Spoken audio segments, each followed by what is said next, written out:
Por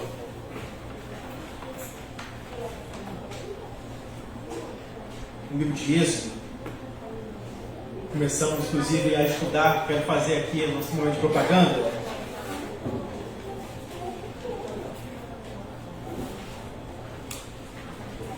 Da nossa escola bíblica dominical, onde nós temos tido a oportunidade de juntos estudarmos a palavra de Deus. Estamos com a nossa revista DVD, que é o Panorama Bíblico do Antigo Testamento. Nossa intenção ao longo desse ano é estudar todo o Antigo Testamento, de Gênesis até o livro do profeta Malaquias, querendo nosso bom Deus, até o final do ano, dando esse panorama introdutório de cada livro. Eu acredito que tem sido muito edificante para cada classe, para cada turma, estudar um pouco desse panorama bíblico. Na Casa dos Homens tem sido momentos muito edificantes, acredito nas mulheres também, na classe dos adolescentes. Cada semana um aprendizado novo, um crescimento, coisas que vão sendo transmitidas, e Deus tem nos dado graça para compreendermos um pouco mais da sua palavra. E hoje à noite nós vamos meditar no texto, nessa nossa série de mensagens à noite, que se chama Vida Cristã Autêntica, e essa é a série que nós temos meditado. E o título da mensagem é Como Ter uma Fé Madura. E o texto se encontra em Êxodo capítulo 14. Uma passagem muito conhecida. Vamos ler do verso 1 ao verso de número 14. Êxodo 14, do verso 1 ao 14, que diz assim. O tema da mensagem é Como Ter uma Fé Madura. Vocês estão nos acompanhando. Tenham uma ótima noite. Deus abençoe a vida de cada um de vocês. A palavra de Deus diz assim: Disse o Senhor a Moisés: Fala aos filhos de Israel que retrocedam e se acampem de fronte de Pi-Hahirote, entre Migdol e o mar, diante de Baal-Zelon. Em frente dele vos acampareis junto ao mar. Então Faraó dirá aos filhos de Israel: Estão desorientados na terra, o deserto os encerrou. Endurecerei o coração de Faraó, para que os persiga, e serei glorificado em Faraó e em todo o seu exército, e saberão os egípcios que eu sou o Senhor. Eles assim fizeram. Sendo, pois, anunciado ao rei do Egito que o povo fugia, mudou-se o coração de Faraó e dos seus oficiais contra o povo, e disseram: Que é isto que fizemos, permitindo que Israel nos deixasse de servir? E aprontou Faraó o seu carro e tomou consigo o seu povo. E tomou também 600 carros escolhidos e todos os carros do Egito, com capitães sobre todos eles. Porque o Senhor endureceu o coração de Faraó, rei do Egito, para que perseguisse os filhos de Israel. Porém, os filhos de Israel saíram afoitamente. Perseguiram os egípcios, todos os cavalos e carros de Faraó e os seus cavalianos e o seu exército, e os alcançaram acampados junto ao mar, perto de Pi-Hahirote, defronte de Baal-Zelon. E chegando Faraó, os filhos de Israel levantaram os olhos, e eis que os egípcios vinham atrás deles, e temeram muito. Então os filhos de Israel clamaram ao Senhor. Disseram a Moisés: Será por não haver sepulcros no Egito que nos tiraste de lá, para que morramos neste deserto? Por que nos trataste assim, fazendo-nos sair do Egito?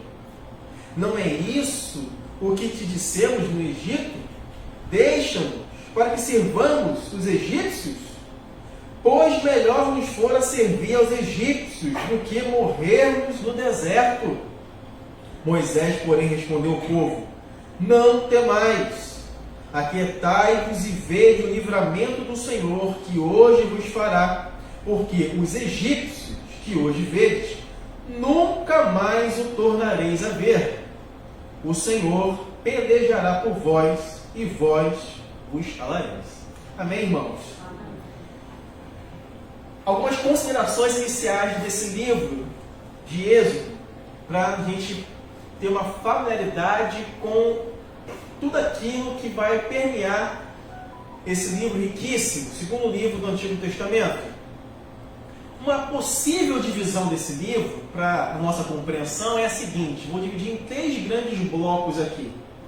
O primeiro bloco vai do capítulo 1 até o capítulo 18. E o que vai tratar, basicamente, do capítulo 1 até o capítulo 18 do livro de Êxodo? É Deus salvando a nação de Israel da escravidão egípcia. Basicamente, o que nós vamos encontrar de pano de fundo do capítulo 1 até o capítulo 18 de Êxodo é isso, uma primeira divisão. Do capítulo 19 até o 24, a segunda divisão aí do livro, interessante, que a gente observa, Deus dá a Israel as suas leis. Ou seja, é o encontro de Deus lá no Monte Sinai, posteriormente, onde Deus vai revelar a sua lei ao seu povo. E isso está descrito do capítulo 19 até o 24 do livro de Êxodo. E o terceiro e último bloco desse livro de Êxodo é do capítulo 25 até o capítulo 40. É quando Deus vai dar uma outra orientação para o povo, para que ele construa o tabernáculo. Então, essas 3 divisões do livro nos ajudam a compreender em que bloco, em que contexto a narrativa bíblica de Êxodo está ocorrendo. Dito isso, então, a gente pode afirmar categoricamente que a primeira parte do livro, ela está em que bloco, irmãos? Onde Deus manifesta o seu poder para salvar a nação de Israel dos egípcios, que é do capítulo 1 até o capítulo 18. Já que lemos aqui o capítulo 14. Então, esse é o pano de fundo. Esse pano de fundo é importante para a gente entender o que está acontecendo aqui. O que nós precisamos, então, para caminharmos nesse texto, para termos uma fé madura diante de tudo aquilo que nós lemos aqui no capítulo 14? Primeira coisa, nós aprendemos com Deus, veja, todo o foco, todo o centro das Escrituras é apontar para Deus, sempre. O que a gente vai aprender aqui então, em primeiro lugar, como ter uma fé madura, é quando eu e você sabemos que Deus é soberano. No verso 1 ao 4, no capítulo 14, diz assim: Disse o Senhor a Moisés: Fala aos filhos de Israel que se voltem e se acampem diante de Beerós, entre Migdol e o mar, diante de Baal-Zephon, em frente deles assentareis o acampamento junto ao mar. Então o faraó dirá aos filhos de Israel: Eles estão embaraçados, ou confusos, ou desorientados na terra. O deserto os encerrou. Eu endurecerei o coração de faraó, e ele os perseguirá. Glorificar-me-ei em faraó, em todo o seu exército, e saberão os egípcios que eu sou o Senhor. E eles assim fizeram. Irmãos, vivemos dias difíceis no nosso tempo. O que diz respeito muitas vezes ao conhecimento da palavra de Deus, à profundidade da palavra, e isso gera cristãos nas nossas igrejas, muitas vezes imaturos no que diz respeito à sua fé. Parece quase um pecado afirmar que Deus é soberano, já que em muitos ambientes ditos cristãos, afirmar que Deus é soberano é algo meio que da boca para fora, já que na prática, muitas vezes, agimos como se Deus não existisse, ou como se Deus não fosse de fato soberano sobre as nossas vidas. O texto aqui lido para nós, a gente vai ver no decorrer da exposição, que é o Senhor que os conduz para aquele lugar. E aí, vocês vão ficar, eu lendo o texto, apavorados.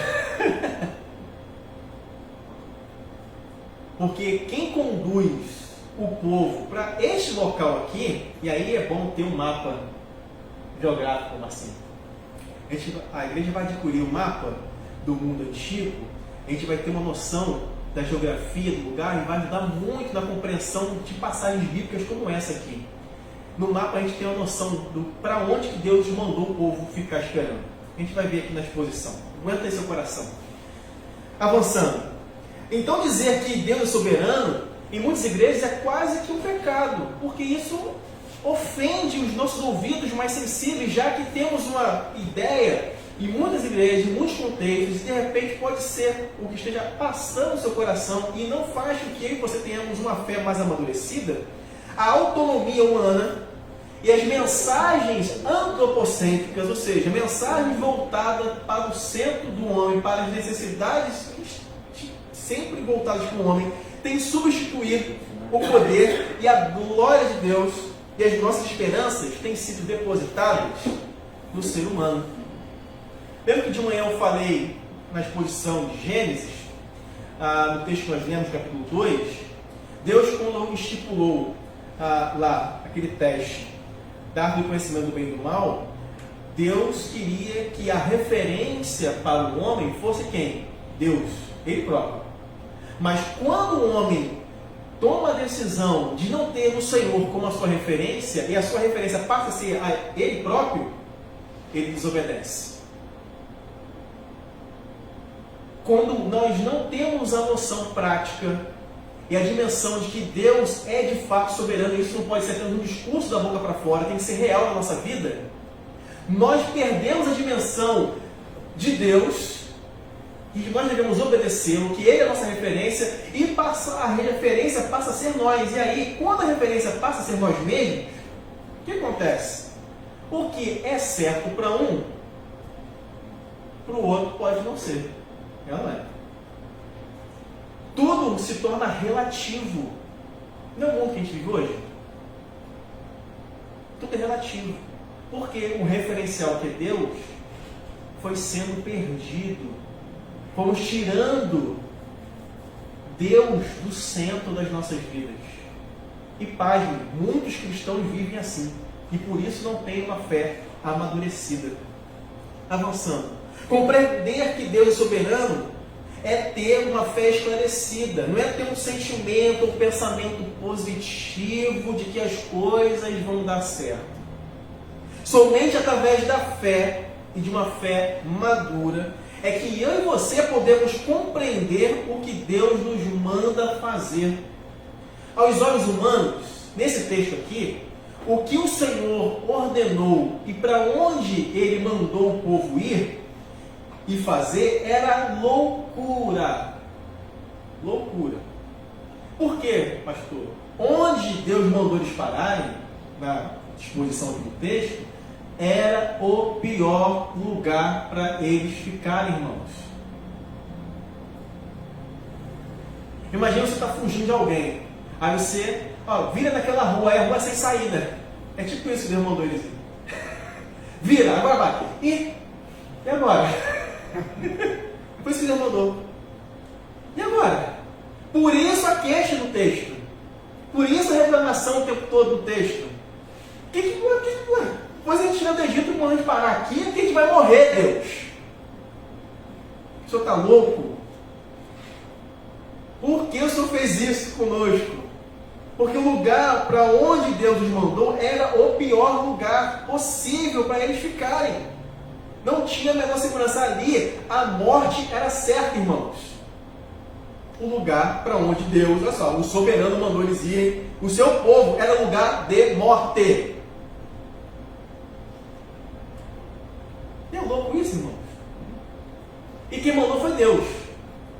Foi Deus que mandou eles ir para lá. Não foi o diabo. Não foi o inimigo. Foi Deus. Vai para lá e fiquem aí. Quando eles chegaram lá, vocês conhecem muito bem, eles ficaram desesperados. O texto afirma isso. Uma fé amadurecida entende que Deus nos leva muitas vezes para lugares inesperados, irmãos. Lugares difíceis. Do capítulo 7 ao capítulo 13 do livro de Êxodo, Deus se manifesta de maneira poderosa da nação de Israel para os livrar da nação egípcia. São todos aqueles milagres que ele vai manifestando. As pragas do Egito, e o povo está vendo aquilo tudo, inclusive os egípcios. Mas no capítulo 14, depois de fazer tudo aquilo, o povo, que maravilha, agora, tranquilidade. Deus manda eles irem para um lugar de morte. Aí, pensado, por que então que Deus fez aquele milagre todo? Por que Deus fez isso tudo? Talvez eu e você sejamos cristãos há muito tempo. Todavia, eu e você precisamos ser lembrados diariamente que a vida cristã é repleta de desafios, adversidades e frustrações. Que a caminhada com o Senhor não é um mar de rosas. Coisa do tipo, de agora em diante, tudo vai dar certo porque eu estou com Jesus. Nem sempre. A gente fica doente, pega Covid, pega resfriado, perde ente querido, vai no hospital, fica desempregado. É ou não é? Mesmo sendo crente. Mesmo sendo crente. Palavras de afirmação, tipo, você é cabeça, não é cauda. Já ouviram isso? A pessoa se sente, né? Superou, Mulher Maravilha da fé cristã. Ora que melhora. É importante orar? Lógico. Mas quantas vezes você já oramos e a situação, ao invés de melhorar, apertou mais ainda, irmão? Já passaram por isso? A gente entra na crise. E aí é necessário ter fé madura, irmãos. É necessário ter fé madura. A igreja dos tempos de Jesus, e principalmente dos apóstolos, irmãos, foi a igreja que mais sofreu na história. Você acha que está sofrendo agora que você não tem a dimensão do que foi a perseguição à igreja de Cristo nos tempos dos apóstolos. A igreja no tempo apostólico, irmãos, quase deixou de existir tamanha perseguição. Quem livrou foi o Senhor, irmãos. Foi o Senhor. Um breve, abra um parênteses rápido histórico aqui. No ano 70 depois de Cristo, o Império Romano invade Jerusalém por meio do imperador chamado Tito. Ele cerca Jerusalém, invade Jerusalém, destrói toda a Jerusalém. Não sobra nada. O templo é destruído. Aquelas palavras de Jesus no Evangelho de Marcos capítulo 13, Lucas capítulo 21 e Mateus capítulo 24, quando ele fala, começando com os discípulos na porta do templo, e diz que não ficaria pedra sobre pedra, se cumpriu. O templo, onde o povo adorava, Jesus disse que seria destruído e foi, completamente. Olha só que coisa curiosa aqui, um dado histórico importante. Quando Tito invade Jerusalém e destrói todo o império, toda a cidade de Judéia, Jerusalém, sabe quem apenas sobreviveu, irmãos? Os cristãos. Por quê? Jesus, nesses textos de Mateus, Lucas e Marcos, disse para os seus discípulos, seus seguidores, que fugissem de lá, saíssem de lá. Por quê? Tito chegou no momento que a festa religiosa que se juntava todos os judeus de todos os lugares do mundo se juntavam em Jerusalém para comemorar a festa da Páscoa. Na festa da Páscoa, o imperador Tito invadiu Jerusalém. Todos os judeus do mundo da época estavam lá. Quem não estava? Os crentes. Deus preservou eles, irmãos. Eles obedeceram ao Senhor. Se você acha que está sendo perseguido, a situação está difícil hoje, é que a gente não tem ideia do que foi a perseguição nesse tempo dos apóstolos, irmãos. A gente não tem ideia. Meu convite, então, nessa noite, irmãos, é que apesar dos contratempos existentes na minha e na sua vida, jamais desista da fé em Jesus Cristo. Amém. Não arrede seu pé, irmãos. Permaneçam firmes. Firmados em Cristo. Por quê? O lugar para o qual Ele, o Senhor, te levar é o melhor lugar do mundo. ainda que seja inesperado, ainda que ali pareça um lugar de morte, como de fato que no texto de Êxodo era, na presença de Deus é o melhor lugar, irmão, para se estar. E isso é fé madura. Porque Deus jamais perde o controle. Muitas situações são até mesmo forjadas pelo Senhor para que os propósitos dele se cumpram nas nossas vidas. O que a gente aprende com uma fé madura? Segundo lugar, reconhecemos que iremos falhar em algum momento diante de Deus. O verso 10 a 12 diz: quando o faraó se aproximava, os filhos de Israel levantaram os olhos, e eis que os egípcios marchavam atrás deles, pelo que tiveram muito medo os filhos de Israel, e clamaram ao Senhor e disseram a Moisés: foi porque não havia sepulcros no Egito que de lá nos tiraste para morrermos deste deserto? Por que nos fizesse isto, tirando-nos do Egito? Não é isto que te dissemos no Egito? Deixa-nos que sirvamos aos egípcios? Pois melhor nos fora servir aos egípcios do que morrermos no deserto. Aqui é preciso a gente tirar desconstruir uma coisa que acontece muitas vezes na nossa vida. Qual, pastor? O que a gente tem que desconstruir aqui? É que eu e você somos imbatíveis. E que não vacilaremos nunca em algum momento da nossa caminhada cristã. Não importa a quantidade, você pode ser o homem ou a mulher mais cheio de fé, mas em algum momento você pode ter medo. Você pode se atemorizar. Isso faz parte da dimensão humana. E isso tem a ver com fé madura. Eu tenho fé, mas eu posso ter momentos de fraqueza. Somos pecadores, irmãos. A história do povo de Israel é a nossa história. O interessante é que no texto bíblico faz questão de enfatizar as expressões dos israelitas. Eles tiveram muito medo, diz o texto. Você já teve medo de alguma coisa na sua vida?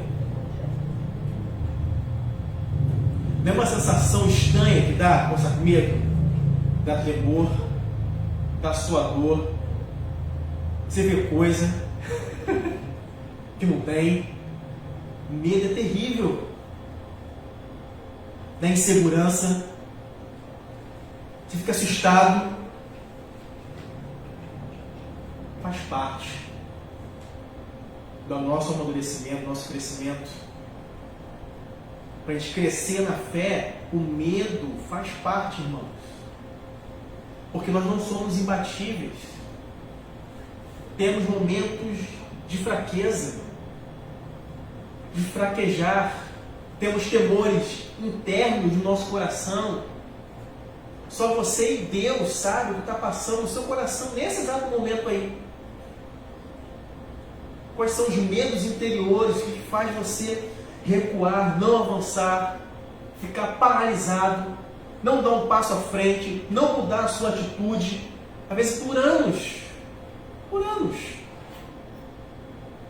O texto diz que eles reclamaram com Moisés ao ponto que eles preferiram que serem escravos no Egito do que morrerem no deserto. É melhor voltar para lá. Trouxe a gente para cá, Moisés. Foi Deus que mandou a gente vir para cá. Aqui a gente vai morrer. É melhor a gente voltar. Vamos voltar. Pelo menos lá a gente tem o que comer, tem lugar para dormir. O texto vai falar disso lá na frente. É melhor a gente voltar, Moisés, que ficar aqui. Olha só o absurdo, quando o medo toma conta do meio do seu coração, irmãos. Para eles ficarem no Egito, ainda que na condição de escravos, na concepção deles era melhor, porque lá eles teriam um conforto. Pelo menos lá tinham o que comer. Eu apanhava, mas pelo menos dava hora eu dormia. Eu sofria, mas tinha lá a comida lá, o chuchu forte, entendeu? A comida forte, para ter fôlego, força para trabalhar aqui, entendeu? Um pouquinho de água com barro, entendeu? Cebola, deixa isso que é, cebola, só coisa boa, entende? Alho poró, só sustância para poder pegar no pesado. Imagina, irmão. Eles preferiam ter isso do que estar ao lado do Senhor ali. O desafio aqui, irmão, para você é que a gente saia da zona de conforto. O preço de ser livre e andar pela fé são altíssimos. Para eles era melhor terem ficado escravos a vida toda, sem grandes desafios, sem grandes perigos, sem correrem riscos, do que se tornarem livres e enfrentarem o preço da liberdade ao lado do Senhor. Quantas vezes aí você ficamos paralisados e preferimos ficar na zona de conforto do que experimentarmos a liberdade em Cristo que eu e você temos? Só pela acomodação. Isso faz com que não amadureçamos na nossa fé. Se ansiamos por sair das circunstâncias que nos escravizam, irmãos e irmãs, temos que entender que os desafios virão para que enfrentemos circunstâncias desafiadoras, como está acontecendo com o povo aqui. Deus está forjando esse povo no deserto. As provações que você passamos são para nos forjar e nos tornarmos mais parecidos com o Senhor. Amém, igreja? Amém. Terceira coisa, aprendemos com Deus a ter uma fé madura quando entendemos que é o Senhor que nos ajuda. No verso 13 e 14 diz: Moisés, porém, disse ao povo: Não temais, estai quietos e veja o livramento do Senhor, que Ele hoje vos fará, porque aos egípcios que hoje vistes, nunca mais tornareis a ver. O Senhor pelejará por vós e vós os calareis. Se de fato, irmãos e irmãs, amigos que nos acompanham, quisermos ter uma fé madura, é importante que saibamos que a fé que temos vem de Deus. É um dom que Ele nos dá. Porque a nossa tendência natural é ficarmos ansiosos. É ou não é? Ficarmos inseguros, amedrontados. Mas a palavra do Senhor para nós nessa noite, irmãos, é: não temais. Não temais. O Senhor diz para o povo e para nós: aquietemos os nossos corações e confiemos no grande livramento que o Senhor nos dará. Quanto mais falamos, quanto mais reclamamos ou murmuramos, maior a incredulidade se agiganta e toma conta do meio do seu coração, e a nossa fé se apequena, diminui. Nos momentos de lutas, aquietar-se é fundamental, é central para nós. Ou seja, você não corre o risco de usar as suas próprias palavras contra você mesmo. E nessa hora da adversidade, eu e você demonstramos a nossa fé e total dependência e confiança em Deus. O que Deus está querendo aqui nesse texto, com o povo e com nós, conosco nesse momento, é que tenhamos fé e dependência total nele, irmãos. Independente da circunstância adversa que estejamos vivendo ou experimentando nessa hora. Existem momentos da nossa vida que nos encontramos numa rua fechada. E agora? Para onde eu vou? E apenas um milagre de Deus para nos livrar. É nessa hora que devemos confiar plenamente em Cristo. A incredulidade gera murmuração, mas a fé nos leva à obediência, que traz glória e louvor ao nosso Deus, irmãos. E isso ocorre na minha e na sua vida, não por causa de nós mesmos, mas para que o nome do Senhor, como nós lemos aqui no texto, seja glorificado. Deus, o soberano, foi glorificado em meio a todo esse acontecimento que está ocorrendo aqui, irmãos. Deus foi exaltado. O milagre é para que Deus seja louvado, engrandecido, e não o homem O centro da história aqui é Deus, irmãos. É Deus. É Ele que está livrando o povo. É Ele que está conduzindo o povo. É Ele que está livrando o povo. É Ele usando a vida de Moisés. Uma fé robusta está alicerçada no conhecimento de Deus e da sua palavra. É esse conhecimento de Deus revelado na sua palavra que nos leva a uma fé equilibrada, a uma fé madura e mais apaixonante. Como é bom estar perto, irmãos e irmãs, de homens e mulheres de Deus que têm fé madura. Gente piedosa. Gente que você está vendo que estão sofrendo, veja, não é masoquismo não, é maturidade com Deus. A situação está difícil, você sabe, mas você vê no semblante dele ou dela a beleza de Cristo. Aquilo te cativa, aquilo alimenta a sua fé, a sua esperança. Você olha nos olhos daquela pessoa, você vê, meu Deus, a pessoa está numa situação tão difícil, mas olha o semblante dele, dela. Ele consegue consolar a gente. Ele tem uma palavra de fé, tem uma palavra de esperança, tem uma palavra de conforto, tem uma palavra de ânimo. Não vê essa pessoa reclamando, murmurando, reclamando o tempo todo. Maturidade, fé robusta, madura, com raízes bem fixadas e fincadas no solo, como uma palmeira que balança de um lado para o outro e permanece de pé, irmãos. Essa é a fé que eu e você somos chamados a ter. Não como uma fé de pé de alface, que bate qualquer vento e arrebenta com o pé de alface todo e joga para qualquer lado e despedaça tudo, irmãos. Não é essa fé que eu e você somos chamados, é uma fé madura. Quarta e última coisa. Aprendemos que devemos ter uma fé madura quando somos levados a nos movermos apesar do medo. O medo faz parte. Ter medo. Somos humanos. Verso 15, 16 diz, Êxodo 14. Então diz o Senhor a Moisés: por que clamas a mim? Diz aos filhos de Israel que fiquem parados. É isso, irmão? Que marchem, que andem, e tu levantas o teu cajado e estende a mão sobre o mar e fende para que os filhos de Israel passem pelo meio do mar em seco.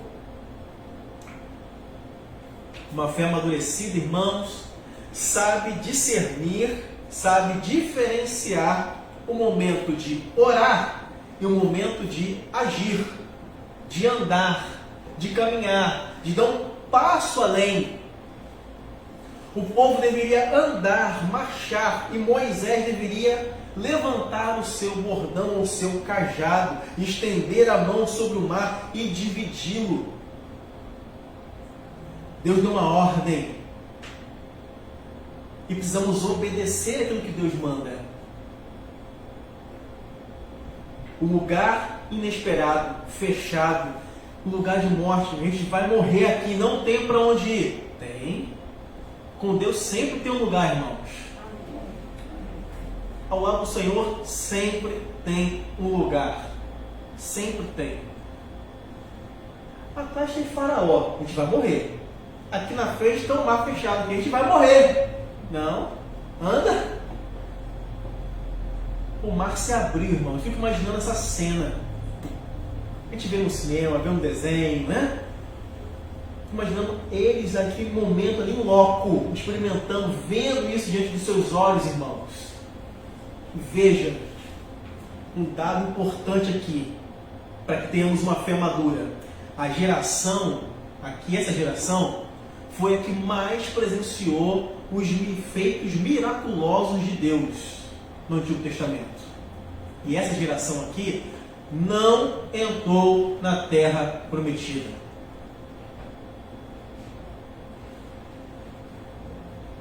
Se a pessoa vê milagre, a pessoa vai se arrepender, vai aceitar Jesus. Nem sempre.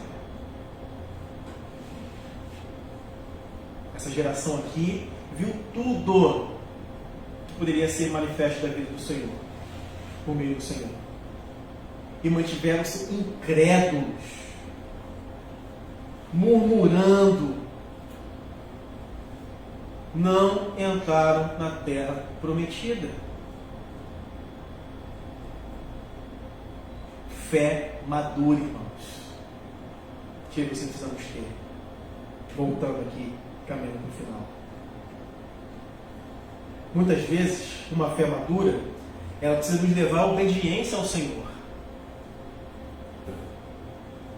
Entretanto, eu tenho observado, às vezes, uma fé sendo apresentada como um substituto à obediência, uma fuga da realidade, um refúgio da vida, onde nós nos escondemos muitas vezes. Um pastor chamado John Stott escreveu um livro chamado Crer é Também Pensar.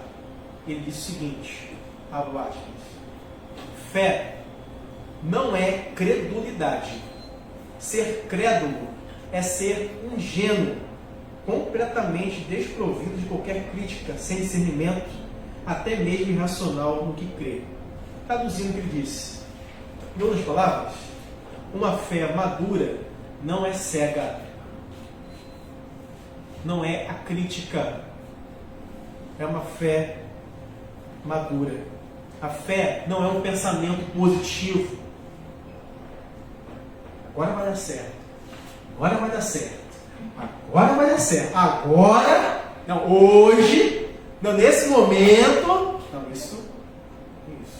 E muito menos um otimismo cristão. Isso não é fé madura. Fé madura é confiar em Deus apesar da circunstância. Deus nos conduziu para um lugar extremamente difícil, inesperado. É nessa hora que eu e você mostramos que temos fé. É nessa hora que demonstramos que confiamos no Senhor. Quando Moisés ergueu esse cajado, as águas iriam se dividir. Israel poderia atravessar em terra seca e escapar do exército egípcio. E assim também deve ocorrer na minha e na sua vida. Obediência ao Senhor. Algumas aplicações. E fica comigo nessa noite. Até que eu termine a mensagem. Uma fé madura deve proporcionar na minha e na sua vida crescimento espiritual, irmãos. A gente sabe que temos uma fé madura quando estamos crescendo espiritualmente, no conhecimento de Deus, no conhecimento da sua palavra, amadurecendo, aprendendo mais de Deus. Isso é uma fé madura. E como isso ocorre na minha e na sua vida? Buscando ao Senhor, irmãos. E entendendo que as crises, as adversidades que você enfrentamos, precisam ser vistas sob a ótica de Deus. E não sobre a nossa ótica, mas sobre a ótica de Deus, sobre os óculos, os olhos do Senhor. Que fica comigo nessa noite? Segunda coisa, uma fé madura vai trazer conforto para a sua alma, ainda que eu e você estejamos no local de morte, como os israelitas estavam. Uma fé madura vai trazer conforto para a sua alma, ainda que estejamos no local de morte. O local pode ser difícil, pesado, mas a fé madura no Senhor vai trazer conforto para a nossa alma. Você tem experimentado o conforto de Deus em meio às adversidades? Terceira e última coisa que fica comigo nessa noite. Uma fé madura fará com que eu e você glorifiquemos a Deus e conheça Ele não mais apenas de ouvir falar, mas de ter comunhão com Ele. Amém? Amém. Feche seus olhos, vamos orar? Deus, Graças te damos. Uma vida cristã autêntica é uma vida que exalta e glorifica o teu santo nome. É uma vida que nos conduz a uma fé madura, uma fé robusta no Senhor. Uma fé que busca o conhecimento, o crescimento espiritual. Que entende que as adversidades, as provações, são oportunidades de crescimento para nós, como filhos e filhas do Senhor. Ó Deus, que tenhamos uma fé amadurecida em Cristo. Que entendamos que muitas vezes o Senhor de fato irá nos conduzir para lugares inesperados, lugares difíceis, lugares que vamos ficar espantados, Senhor, porque o Senhor nos trouxe para cá, esse lugar tão difícil. O Senhor nos trouxe aqui para morrer, o Senhor nos trouxe para este lugar para que eu seja humilhado, envergonhado. Não, o Senhor é o soberano. Precisamos reconhecer que Ele faz para as nossas vidas o que lhe apraz, o que Ele quiser. Somos dele, pertencemos a Ele. Louvado seja o nome do Senhor por isso. Ó Deus, nos ajuda a entender os teus propósitos sobre as nossas vidas, nossas famílias. Quantas vezes nós sofremos e passamos por dificuldades porque nós não o obedecemos, murmuramos, reclamamos, não confiamos em Ti, temos a nós mesmos como a referência, ao invés de termos o Senhor como o nosso ponto principal das nossas vidas. Fortalece a fé de meus irmãos e irmãs que se encontram aqui nessa noite. E aqueles que estão nos acompanhando também em seus lares. Que saiamos daqui edificados com uma fé madura, ó Deus. Que não sejamos como meninos inconstantes na fé, como diz o apóstolo Paulo, imaturos, mas cristãos que se alimentam de alimento sólido da Tua Palavra e que amam ao Senhor e que passam a enxergar as adversidades, as provações da vida sob a ótica do Senhor, à luz da Tua santa e bendita Palavra. Fortalece-nos, ó Deus, como o povo de Deus nesse lugar, fortalece cada membro, cada família aqui representada. Não nos deixa, Deus, sermos como a nação de Israel, que murmura, que reclama, que não consegue ver a grandeza do Senhor, os livramentos do Senhor sobre as nossas vidas. Perdoa-nos, ó Pai, quando não o reconhecemos como o soberano sobre cada um de nós. Que o Senhor nos ajude a ter uma fé amadurecida, a enxergar as nossas limitações, os nossos medos e que os lancemos diante do Senhor, para que sejamos fortalecidos pela Tua Palavra dia após dia.